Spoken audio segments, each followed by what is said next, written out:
Intermediate చదివే స్టూడెంట్స్కి అయితే ఒక గుడ్ న్యూస్ అయితే వచ్చేసిందనమాట. సో చాలామంది స్టూడెంట్స్ అయితే అడుగుతూ ఉన్నారు. సో మాకు ఎప్పటి నుంచి హాలిడేస్ ఉంటాయి బ్రో, దసరా హాలిడేస్ అనేది ఒక క్లారిటీ అయితే ఇవ్వండి అని అయితే అడిగారు.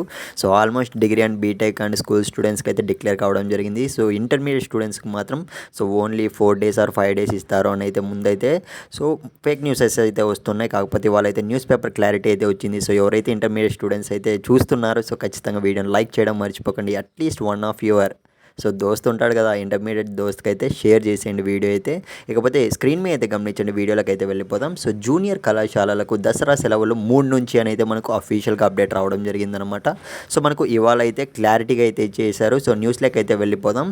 సో యాక్చువల్గా చూసుకున్నట్లయితే October 3rd నుంచి 11th వరకు అయితే సో డేట్స్ అనేటివి అయితే జూనియర్ కాలేజ్ వాళ్ళకి, ఇంటర్మీడియట్ స్టూడెంట్స్కి అయితే హాలిడేస్ అనేటివి ఫిక్స్ చేయడం జరిగింది.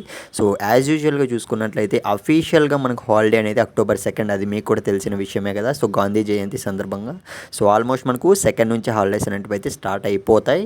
సో మీరైతే 2nd నుంచి అయితే ఎంజాయ్ అయితే చేసేయచ్చు. మళ్ళీ చెప్తున్నా, సో October 3rd నుంచి 11th వరకు అయితే యాజ్ యూజువల్గా సో దసరా హాలిడేస్. ఇకపోతే 12th అయితే మనకు మెయిన్ డే దసరా అనమాట. సో న్యూస్ మీరు చూడండి స్క్రీన్ మీద అయితే.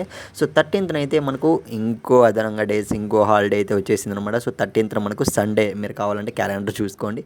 ఇకపోతే మనకు టోటల్ మీద 14th నుంచి అయితే కాలేజెస్ అనేటివి అయితే స్టార్ట్ అయిపోతాయి. సో గైస్ ఖచ్చితంగా బాగా ఎంజాయ్ చేయండి.